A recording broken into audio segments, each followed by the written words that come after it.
Right, so this slot, my name's Paul Kelly.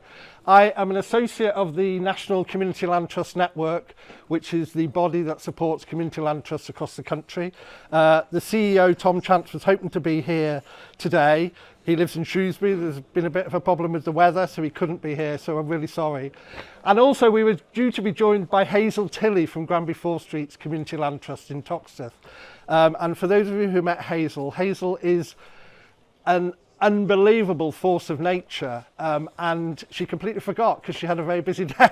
And we were at her door about an hour ago and she was elsewhere, so she really is really sorry, but she will be coming back to talk because they've done incredible things in Granby. So what I'm just going to do is run through a bit of kind of boring stuff about what a community land trust is. And then I'm going to have a conversation with Andrew Beatie, who's the chair of Homebaked Community Land Trust in Anfield, and Rachael Branton, who works for Homebaked Community Land Trust in Anfield, and just talk about the actual reality and practicalities of what a community land trust can achieve. And I just want to start with this thing. I don't live in Runcorn, I live in Liverpool, but this notion of nothing happens in Runcorn, after what Joachim has just gone through and the exciting things that are coming through the regeneration programme, I think I want this slot to be a bit of a provocation to people, because you kind of get what you give into communities. And I think the start of Homebaked, which I'll talk about, was very much came from a provocation of people to what are you going to do, what are you going to bring to the table, what are you going to make change happen, or do you just want to sit on the sidelines and moan about stuff? And I think I've been working around Runcorn for a couple of years now, and the energy and the vibe in this place is a real thing. I can feel it as an outsider. And, you know, there's money finally coming into a place like this. There's some exciting projects on the ground, but what could the next 5 years bring? And how can you, as people living here, contribute, and we can make things happen? And I also reiterate the work that Kindred have done just in a short space of time of unlocking all those ideas from people and just creating a sense of excitement and energy in the place. It's quite a remarkable place. And I spent 40 years on that train looking down thinking, I wonder what that community's like down there.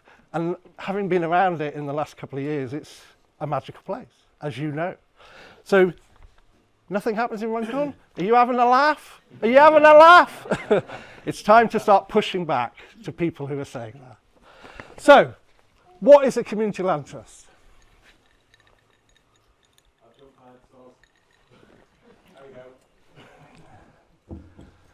So the CLT movement, the National CLT movement, is very much about promoting community stewardship. And I'm just going to come on, if we go to the next slide. What are community land trusts? So community land trusts are organisations, they're companies, they're legal entities that are set up as organisations made up of community members. It's about collectivism, it's about collective action, it's about people coming together as equals and taking something forward. They are not profit-driven organisations, but they are gifted and established to acquire land or buildings which comes into the stewardship and ownership of a community land trust. Yep. So it's not about an organisation or a business with lots of money coming into a place and taking over. It's about communities coming together and saying, hang on a minute, this is our place. This is our place, and we want to be a part of owning it, managing it, stewarding it, and running it for the benefit of us, this place, this community. Not for the benefit of money and finance and investment, but for the benefit of people. And often land is gifted or it can be acquired. Local authorities quite often gift buildings or land to community land trusts across the country. And whatever is gifted is held in perpetuity in collective ownership for the community. So it's about creating a structural change in how things are done, if that makes sense. And often community land trusts then develop affordable housing or commercial projects that are developed, and the CLT remains the overall steward of whatever it is they take on, and then they might rent it out to people in an affordable way so that people can thrive, whether it's in renting properties, During the cost of living crisis, a lot of the CLTs that have affordable housing that they rent put the rent down during cost of living. What a radical thought is that?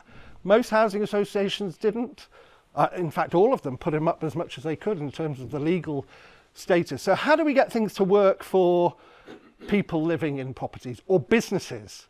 And Homebaked that we'll talk about, there's a bakery in Homebaked that is very successful now, but when it was starting, the CLT was able to give it a premise for no rent because we weren't driven by trying to make rent.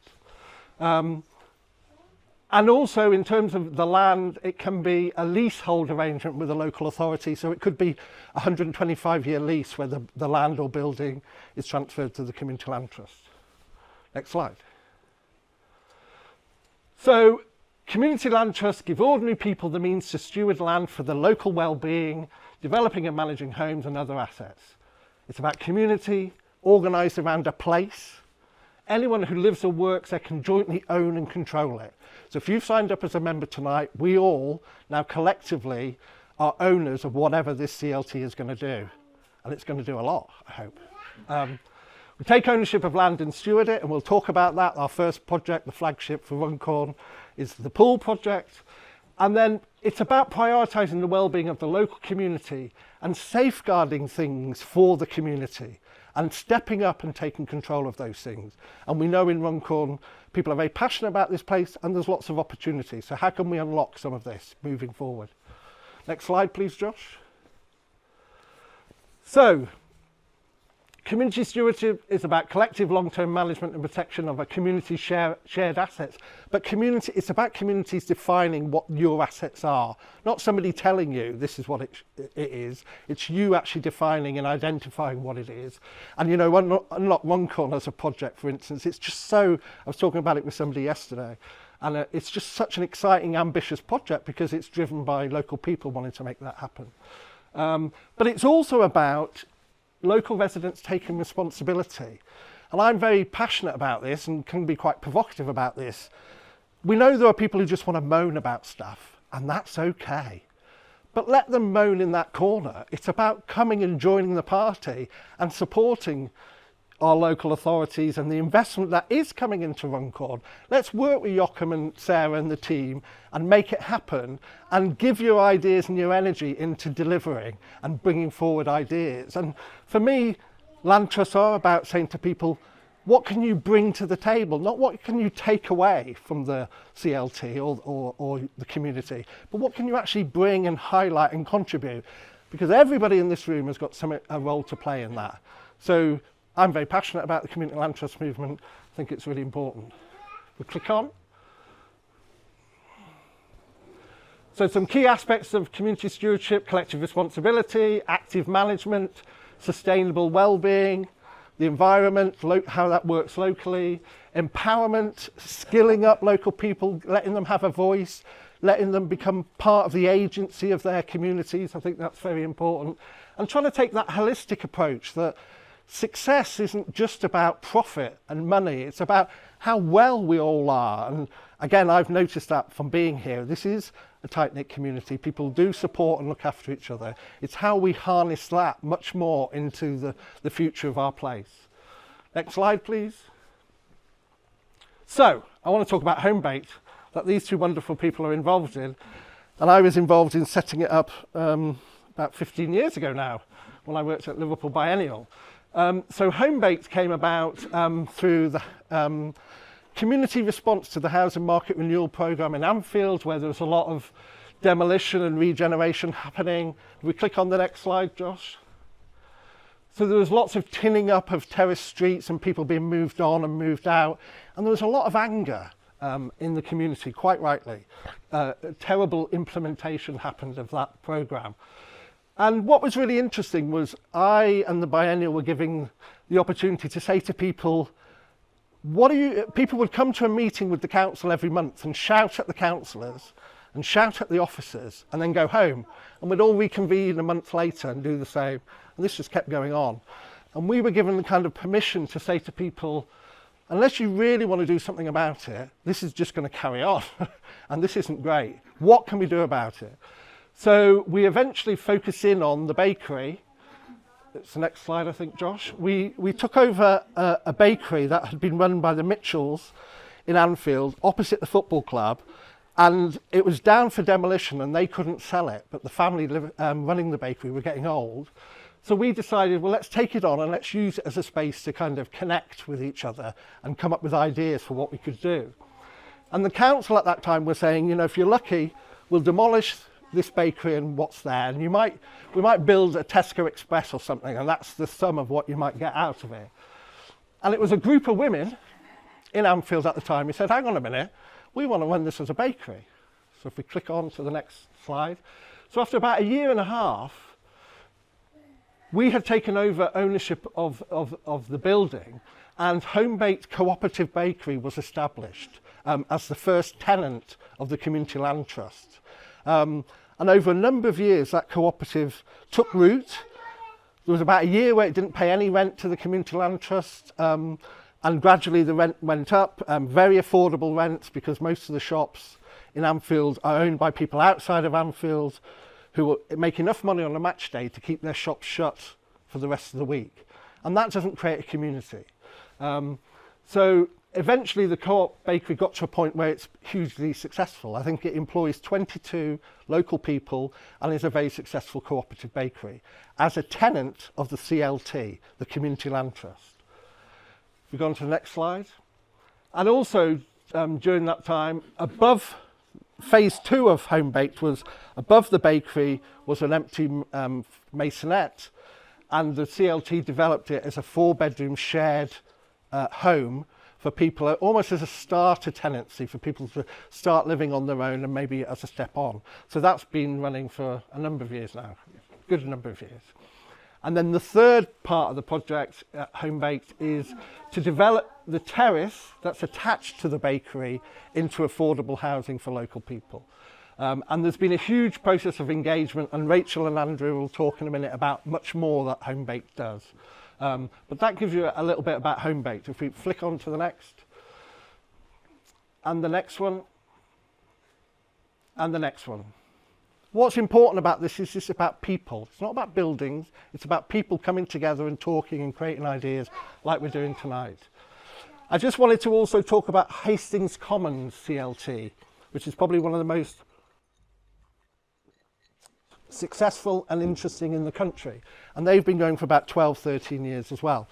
Click on to the next slide.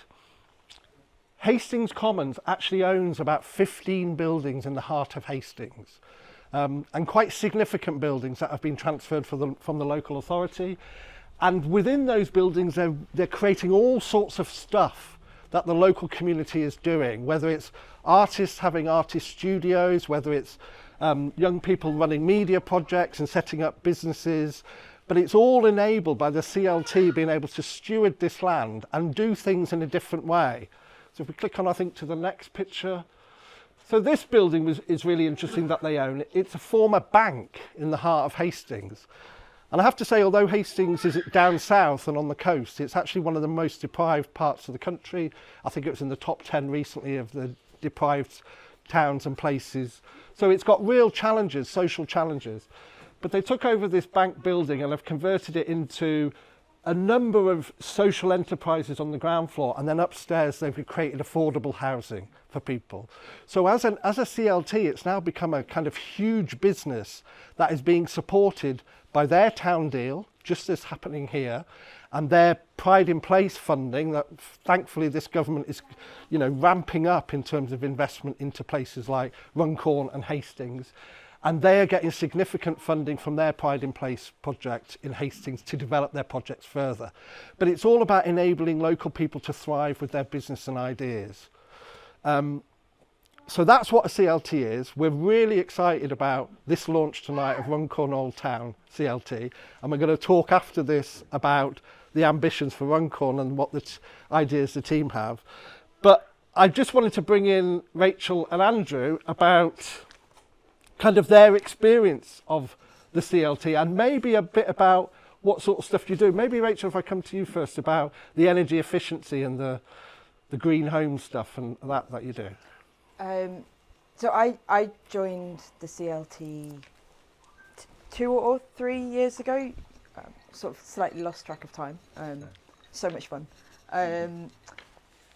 My background, I'm an architect, and so I joined because the CLT had funding to look at energy efficiency in homes, and we have this project called the Cozy Homes Club.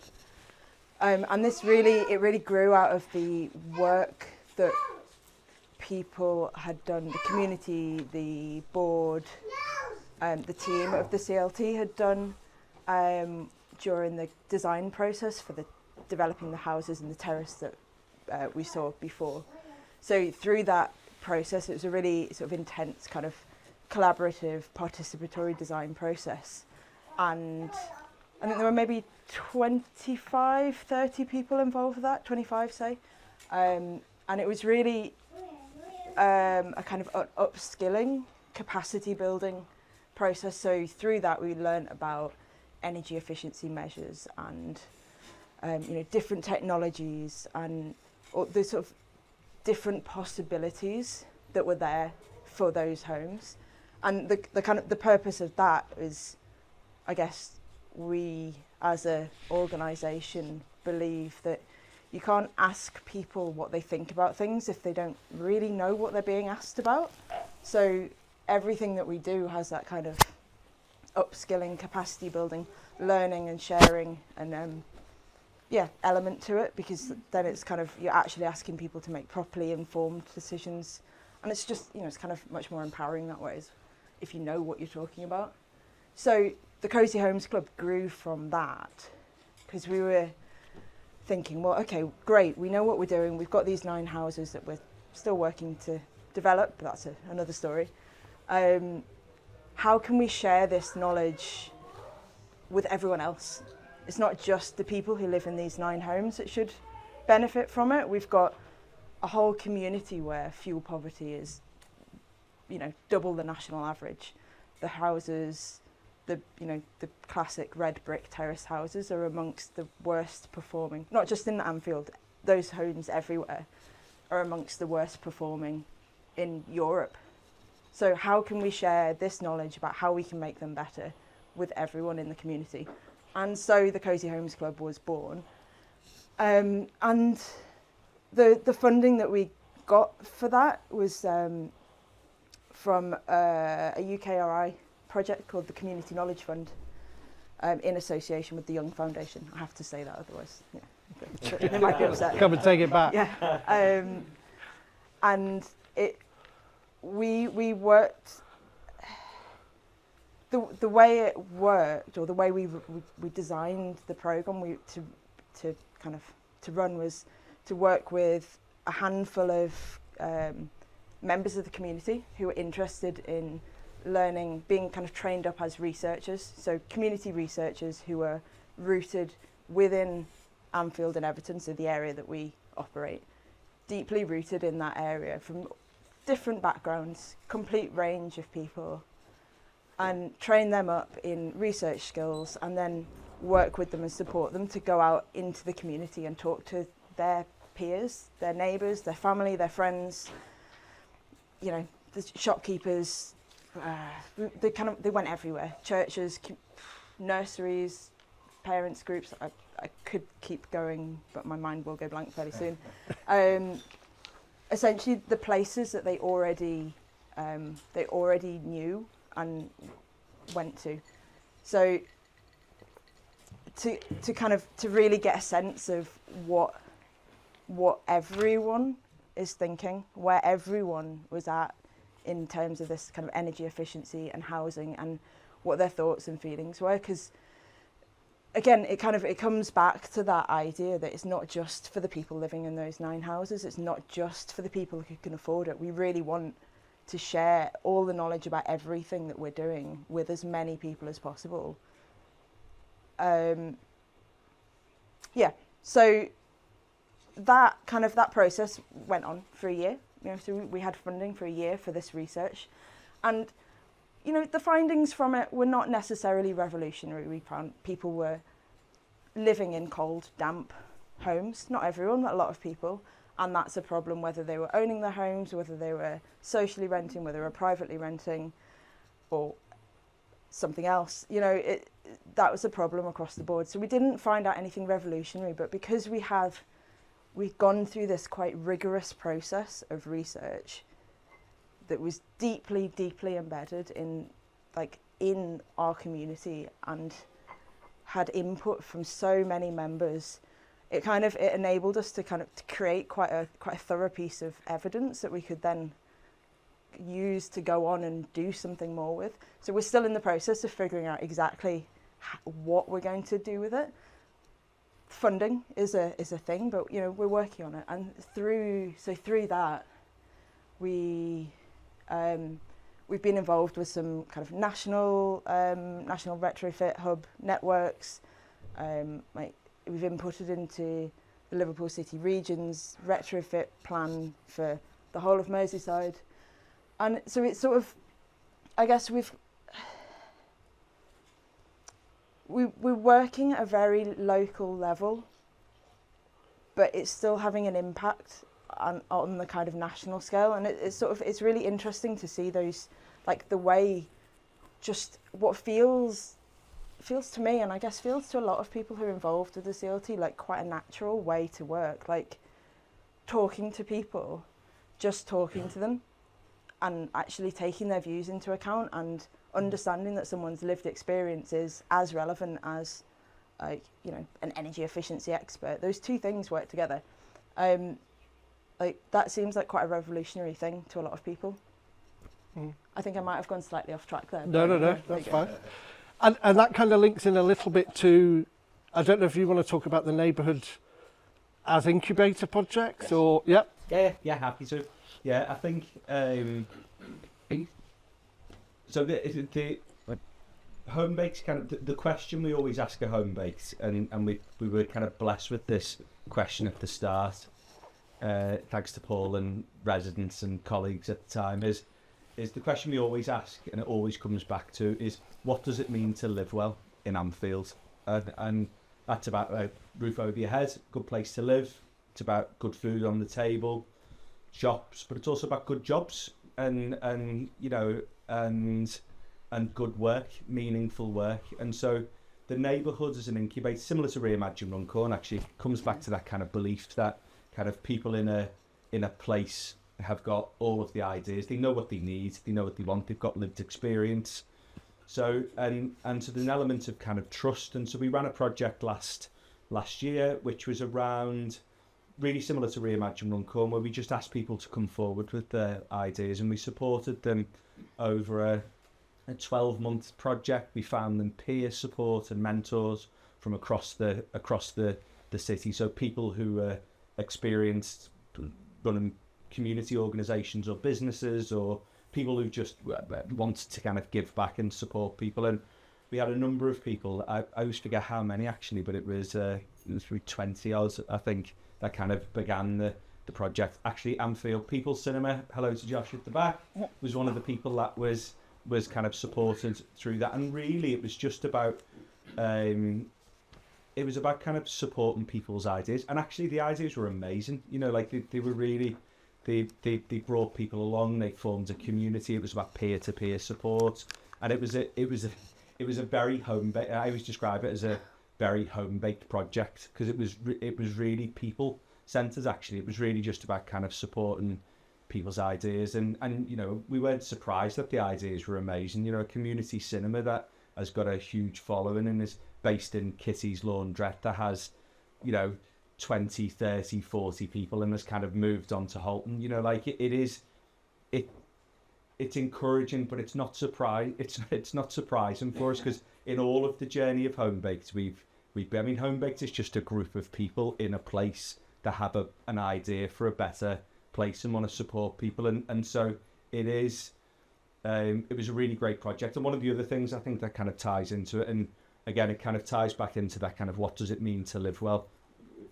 There's a couple of things I'll say about that, but one of them is you know, Homebaked isn't just about housing. It is about all of the what does it mean to live well. It's about homes. It's about people's work. It's about the sense of community. It's about ideas. It's about manifesting things that are a bit weird and interesting just because someone wants to have a go at it, because actually that's what a community looks like. Actually, you know, it looks like the kind of the stuff you need to live well, but it also looks like the weird stuff as well, you know, the stuff that is interesting and different and kind of captures people's imagination and brings people joy, you know. And sorry, I actually can't read. There's 2 minutes. I'll be very quick. So one of the things that was really interesting about the Neighbourhoods as an Incubator programme is one of the other things we did at Homebaked was start a collective network, which we called the Anfield Improvement District. And that was a collective of businesses across the area that really clearly cared about Anfield. So there's Homebaked, Kitty's Laundrette,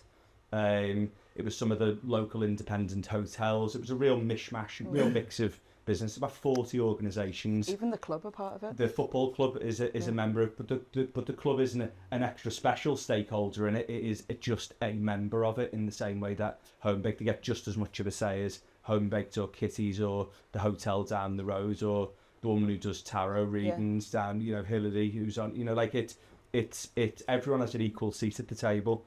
And all of the and that's that kind of mutual support things. These are people who give their time up twice a month to come together, have a meet, spend money amongst one another, have kind of welcomed these new ideas with open arms. And I actually think that's the magic of a CLT, is it's the kind of mutual support and kind of voluntary effort and energy that goes in from people in a place. So an individual in a place who needs a place to live, who really loves and care about the place, a newcomer to an area. You know, we had our CLT AGM this week, and it came up in kind of lots of member conversations that Anfield is a place that, you know, historically was seen as a white working class area. Actually, today is a really multicultural area, has lots of new people live in the area, and so we talked a lot about a kind of a welcome to Anfield and open arms and an open heart to people. Really, if you live in Anfield and you care about the area and want to get involved and play your part, whether you run a business or you're a local resident, that's what a CLT is. And that's why I'm very excited to be here tonight, actually, you know, at the birth of a new CLT. I think the thing we witnessed over the summer, and I've probably gone a little bit off track here, is that you've got all the stuff you need here, you know, and this feels like a really nice next step, and I am very excited.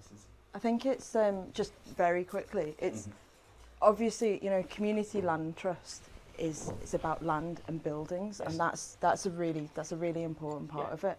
But I think what we do at Homebaked, so we have that side of things, which we call our bricks and mortar program, and we have all the other things that we've just been talking about, which is more than bricks and mortar. So it can be, the land is important, but what it's really about is building that community and getting people involved and kind of creating the sort of magic that can happen when everyone's supporting each other to do the weird things and wonderful things that you might want to be doing and you couldn't do on your own. Thank you very much. 40 minutes goes quick, doesn't it?